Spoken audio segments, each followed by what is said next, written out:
Welcome. This is Radio Pras.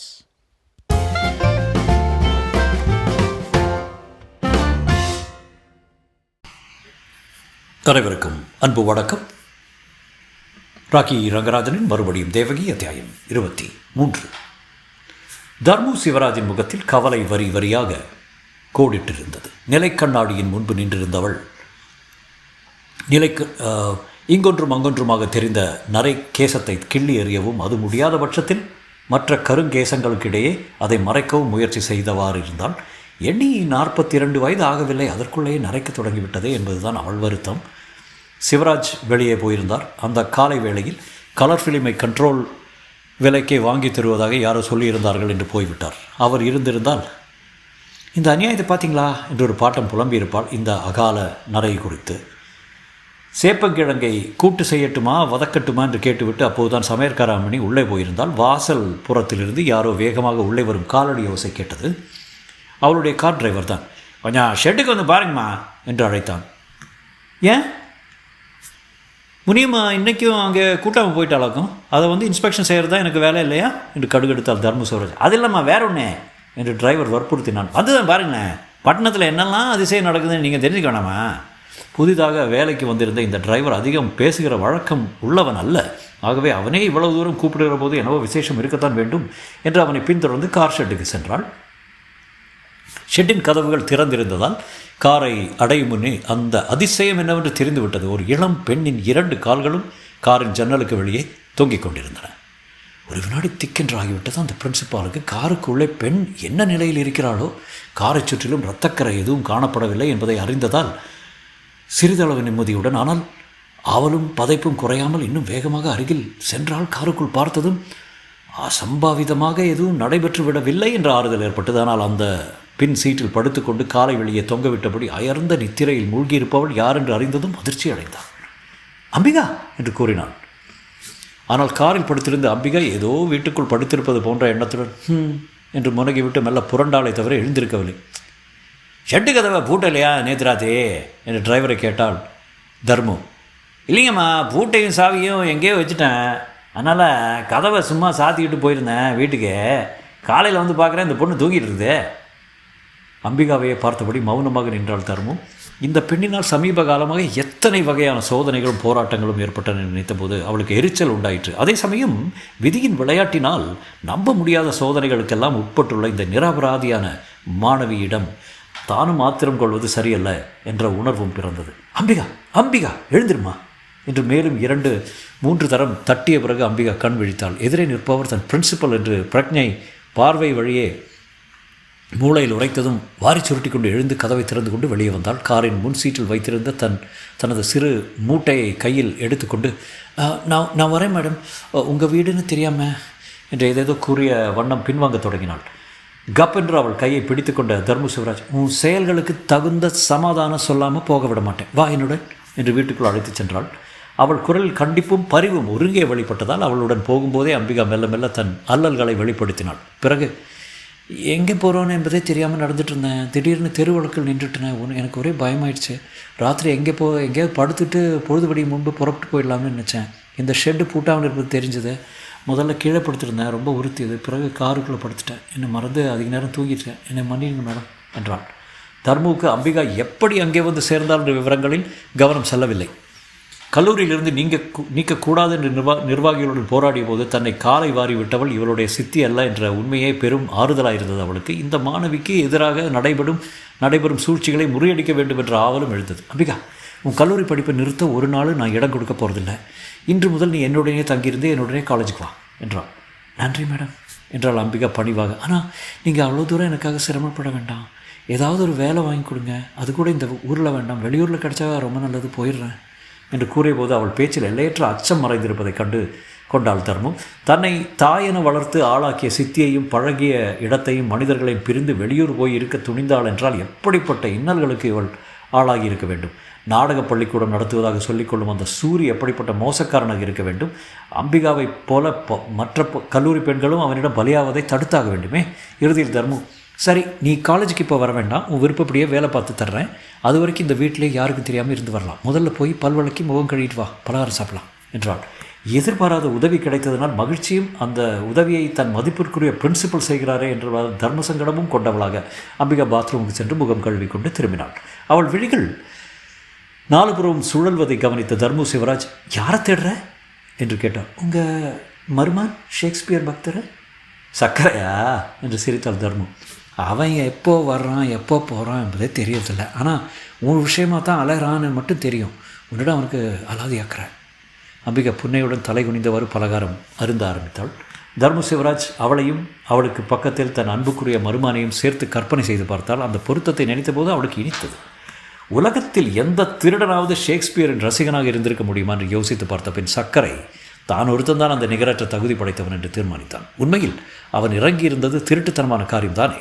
மயக்கம் போட்ட மாதிரி நடித்து அந்நியரின் வீட்டின் முக்கியமான பகுதியில் இடம் பார்த்து கொண்டது ஒரு வகையில் திருட்டுத்தனம் என்றால், இப்போது அசல் கள்வர்கள் உபயோகிக்கும் கருவிகள் வேறு வெளியில் எடுத்ததை என்னவென்று வர்ணிப்பது. அந்த கருவிகளில் ஒன்று மின்சாரத்தினால் இயங்குவது, சுருக்காவும் ஓசை இல்லாமலும் வேலை செய்ய அதை போன்ற கருவி கிடையாது.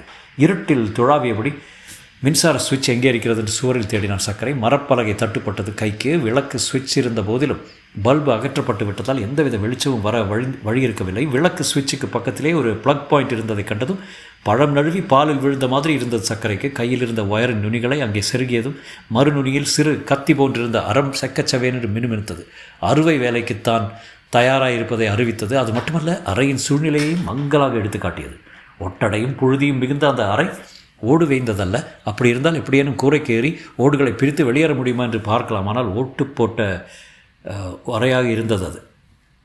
கதவுக்கு நேர எதிர்ப்புறத்தில் ஒரு ஜன்னல் இருந்த போதிலும் அதன் கதவுகளை சட்டென்று திறந்துவிட முடியாதபடி குறுக்கே மரச்சட்டங்கள் அடித்து அடைக்கப்பட்டிருந்தன.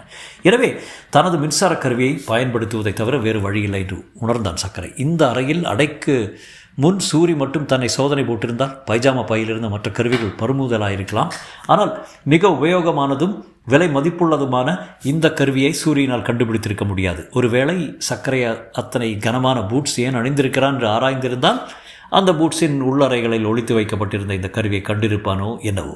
பளபளவென்று மின்னிய மின்சார ஒளிக்கற்றையை கொண்டு ஜன்னலின் குறுக்கு சட்டங்களையும் பிறகு இரும்பு கம்பிகளையும் தீத்து அகற்றலானான் சர்க்கரை. மரம் பொசுங்கும் நாற்றம் அதிகப்படும் போதெல்லாம் சிறிது நேரம் நிறுத்திவிட்டு மறுபடி தொடர்வான். சுமார் 2 மணி நேரம் இப்படி விட்டு பாடுபட்ட பின்னர் சாளரம் பதிந்திருந்த இடத்தில் ஒரு பகுதி பெயர்ந்து விட்டது. வெளியிலிருந்து கேட்ட எல்லா ஓசைகளும் அடங்கிவிட்டன. ஜன்னலில் அவன் செய்திருந்த துவாரம் அவ்வளவாக பெரிதானது அல்ல. சற்று பெரிய சரீரமான சர்க்கரை சிரமப்பட்டே வெளியேற நேரிட்டது. தன்னை தானே திருப்பிக் கொண்டு கால் பக்கத்தை முதலில் வெளியேற்றினான். சுவரின் வெளிப்புறத்தில் ஊன்றக்கூடியதாக விளிம்பு ஏதேனும் இருக்கிறதா என்று கால்களாலேயே துழாவி பார்த்தான். ஜன்னலின் உட்புறத்தை கைகளால் கெட்டியாக பற்றி கொண்டு கால்களை மேலும் மேலும் இறக்கினான். இனிமேல் கால்கள் இறங்குவதும் சரி, கைகள் பிடித்து கொள்வதும் சரி இயலாத காரியம் என்ற நிலைமை ஏற்பட்டது. இத்தனை பிரயத்தனமும் வீண்தானா என்ற பெருமூச்சறிந்த சமயத்தில் கால்கள் ஓரிடத்தில் ஊன்றின. நன்கு துழாவி பார்த்ததில் ஏறத்தாழ 3/4 அடி பரப்பு இருக்கும் போல தோன்றியது. ஜன்னலுக்குள் பிடித்திருந்த பிடிப்பை விட்டுவிட்டு சுவரின் வெளிப்புறத்துக்கு முழுக்க வந்தான் சர்க்கரை. சாய்ந்து கொள்ள தட்டையான சுவரும் ஊன்றி நிற்க 3/4 அடி பரப்பும் தவிர வேறு ஆதாரம் எதுவும் அவனுக்கு கிடைக்கவில்லை. கீழே கும்மிருட்டும் மேலே வானமும் தான் தெரிந்தன. எத்தனை ஆபத்தான உயரத்தில் ஆதாரம் இல்லாமல் நிற்கிறோம் என்று உணர்ந்தான். கால் சிறிது வழுக்கினாலும் எலும்பு முறிவுடன் மரணம் நிச்சயம் என புறப்பட்டது. பங்களாவுக்குள் நுழையும் போதே முன்பு டேப் ரெக்கார்டரை பொருத்திய வேதசிகாமணியின் அறை எந்த பக்கத்தில் இருக்கிறது என்று பார்த்து வைத்திருந்தான். இப்போது தான் நிற்கும் இடத்திற்கு வலது திசையில் அது இருக்கிறது என்று ஊகித்தான். அந்த அறையின் ஜன்னலை இருட்டினுடைய அவனால் கண்டுகொள்ள முடிந்தது. அங்குலமாக அதை நோக்கி நகரத் தொடங்கினான். தோட்டத்தில் பெரிதாய் வளர்ந்திருந்த புளிய மரத்தின் கிளைகள் இந்த சுவரை எட்டுகிற அளவுக்கு நீண்டிருந்தால் எவ்வளவு நன்றாயிருந்திருக்கும்.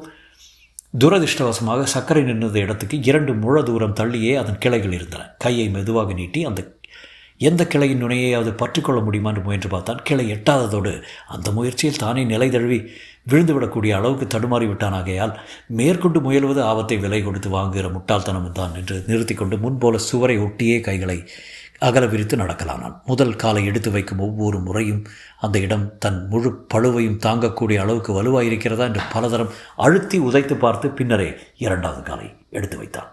பல யுகங்கள் தாண்டிவிட்ட மாதிரி நேரம் ஊர்ந்தது. இறுதியில் தான் வேதசிகாமணியின் அறை சாளரம் கையில் பட்டது. முதல் அறையின் ஜன்னலைப் போலவே இதுவும் கெட்டியாய் அடைக்கப்பட்டிருந்தது. விரல் முட்டியினால் ஜன்னலின் டொக் டொக் என்ற 2 தரம் தட்டினான். உள்ளே இருந்து எவ்வித சலனமும் கேட்கவில்லை. என்னதான் நட்ட நடு நிசி என்றாலும் வேதசிகாமணியை சூழ்ந்திருக்கும் அபாயமும் நெருக்கடியும் அவரை தூங்க விடாது என்பது நிச்சயம். ஆகையால் மறுபடியும் 2 தரம் தட்டினான். இப்போது பதிலுக்கு 2 தட்டு உட்புறத்திலிருந்து கேட்டது. வேதசிகாமணி விழித்து கொண்டிருப்பதோடு தன் கேள்விக்கு பதிலும் தருகிறார் என்று தெரிந்த பிறகு சக்கரைக்கு இத்தனை நேரமும் அனுபவித்த மன உளைச்சல் மறைந்து உற்சாகம் பெருக்கெடுத்தது. ஜன்னலின் மரக்கதவுகளை தடவி பார்த்து ஒரு சிறு ஓட்டை இருப்பதை கண்டுபிடித்தான். எச்சரிக்கையுடன் மெதுவாய் குனிந்து அந்த ஓட்டையின் அருகே வாய் வைத்து, உள்ள ப்ளக் பாயிண்ட் இருக்கிறதா பாருங்க என்றான். வேதசிகாமணி அவருடைய வயதுக்கு விறுவிறு என்று செயலாற்றினார் என்றே சொல்ல வேண்டும். இருட்டில் எப்படியோ தடவி பார்த்து ப்ளக் பாயிண்ட் இருக்கிறது என்ற தகவலை தெரிவித்து ஓட்டை வழியே சர்க்கரை கொடுத்த ப்ளக்கை செருகினார். சில நிமிடங்களில் தனது அறையில் உள்ளிருந்து செய்த அதே அறுவை வேலையை இப்போது வெளியிலிருந்து நடத்தினான் சர்க்கரை. நல்ல வேலையாக இப்போது பிடித்து கொள்வதற்கு ஜன்னல் கம்பி, கதவு முதலியன இருந்தன. சில நிமிட நேரத்தில் சர்க்கரையின் மின்சார கருவி தன் வேலையை அப்பழுக்கின்றி நிறைவேற்றிவிட்டது. சர்க்கரை சொல்லிக் கொடுத்ததை வார்த்தை பிசகாமல் ஏற்றுக்கொண்டு நடந்து பத்திரமாக வெளிப்பட்டார் வேதசிகாமணி. பட்டினியிலாலும் பயத்தினாலும் இப்போது அவர் தொண்டு கிழவராக மாறியிருந்தார். கன்னங்கள் ஒட்டி தட்டி கண்கள் எங்கோ பாதாளத்துக்குள் அழிந்து கிடந்தன. அருகிலே தான் இருந்தது முன்பு பக்கீர்சாமி ஏறி சென்ற தண்ணீர் குழாய். இருந்தாலும் அவ்வளவு நோஞ்சானாய் இருப்பவர் இடறி விழாமல் அதன் வழியை இறங்கிக் கொள்வார் என்று சந்தேகப்பட்டான் சர்க்கரை. அதை ஊகித்தறிந்தார் போல வேதசிகாமணி, பயப்படாதீங்க, நான் இறங்குவேன் என்று சொல்லி விற்றென்று வழுக்கி கொண்டு கீழே இறங்கிவிட்டார். சர்க்கரையினால் கூட அவ்வளவு வேகமாக இறங்க முடியவில்லை. ஒருவர் பேசிக்கொண்டு நேரத்தை வீணடிக்கவில்லை. வெகு வேகமாக அந்த பயங்கர மாளிகையை விட்டு வெளிப்பட்டு சாலைக்கு வந்தார்கள். முள்வேலியின் மின் பொறிகளிலிருந்து அவரை பத்திரமாக வெளிக்கொணரும் பொறுப்பையும் சர்க்கரை தான் ஏற்றுக்கொண்டான். திருக்கோடியில் மதகடி சுவரில் பீடியை இழுத்தவாறு உட்கார்ந்திருந்தான் கடமை மறவாத பக்கிரிசாமி. தூரத்தில் சர்க்கரை வருவதை கண்டதுமே எழுந்தோடி வந்து சர்க்கரைக்கு ஆபத்து மீறுமில்லை என்று பார்த்து கொண்டான். டாக்ஸி, சைக்கிள் ரிக்ஷா எது வேணுமாலும் கபாலி டாக்கீஸ் பக்கம் தான் போகணும், வாங்க என்று இருவரையும் அழைத்து சென்றான். உங்கள் கதையை சொல்லுங்கள் என்று வேதசிகாமணி ஊக்கினான் சர்க்கரை. இன்னும் பயம் நீங்காததால் திரும்பி திரும்பி பார்த்தவரை நடைபோட்ட வேதசிகாமணி, என் கதை அப்படி ஒன்றும் பிரமிப்பானதில்லை, நானும் சூரியும் பங்காளிய, என்னை பைத்தியம்னு சொல்லி அடைச்சி போட்டுவிட்டு பித்ருரார்ஜித சொத்துக்களை எல்லாம் தானே அடைய பார்க்குறான், அழுதான் என்றார். இதை கேட்டு சர்க்கரை ஒன்றும் சொல்லாவிட்டாலும் பக்கீர்சாமி ஆதரத்துடன், பெரிய உயிரை கொடுத்து உன்னை காப்பாற்றிருக்காரு எங்கள் ஐயா, இவரண்டே டூப்டுறிய நல்லா இருக்குதா என்று ஏதோ கூறத் தொடங்கினான். அதற்குள் சர்க்கரை அவனை தடுத்து, நீ சுமார், உனக்கு ஒன்றும் தெரியாது என்று கூறிவிட்டு, நீங்கள் சொல்கிறதில் எனக்கு முழு நம்பிக்கை உண்டு, என்னை வேறொரு சொந்த காரணத்துக்காக அடைச்சி வச்சிருந்தான் சூரி. பக்கத்து அறையில் நீங்கள் அடைபட்டிருப்பது எனக்கு தெரிய வந்தது, அதனால தான் நான் தப்புகிற போது உங்களை தப்ப வச்சேன் என்றான். ரொம்ப நன்றி ஐயா என்று கையெடுத்து கும்பிட்டார் வேதசிகாமணி. என்ன எழும்பூர் ரயில்வே ஸ்டேஷனில் இறக்கி விட்டிங்கன்னா போதும், நான் ஊருக்கு போயிடுறேன். ஓ கட்டாயம் என்று வாக்களித்த சர்க்கரை அதே போல் ஒரு டாக்ஸி கிடைத்ததும் முதலில் அவரை எழும்பூர் ரயில் நிலையத்தில் இறக்கிவிட்டான். விடைபெற்றுக் கொண்டான். எழும்பூர் மேம்பாலத்தை டாக்ஸி அடைந்தபோது அதுவரை வாய் திறக்காதிருந்த பக்கிரிசாமி, என்னங்க அநியாயம் இது, இவ்வளோ பாடுபட்டு அவரை விடுவிச்சிங்க, அப்பால் அவர் பாட்டுக்கு போகலான்னு விட்டுட்டீங்க என்று புலம்பினான். வண்டியை நிறுத்துப்பா என்றான் சர்க்கரை. டாக்ஸி நின்றது. இறங்கு என்று பக்கிரிசாமி கட்டளையிட்டான் சர்க்கரை. ஏன் சார் சொன்னேன் கோபமா? கோபம் இல்லை, இனிமேல் தான் காரியம் ஆகணும். திரும்பி எழும்பூர் ரயில்வே ஸ்டேஷனுக்கே போ, அந்த வேதசிகாமணி எங்கே போகிறாரு என்ன செய்கிறாரு என்பதை கண்காணிச்சுட்டு திரும்பி வா, ஆனால் உன் நிழல் கூட அவருக்கு தெரியக்கூடாது என்றான் சர்க்கரை. தொடரும்.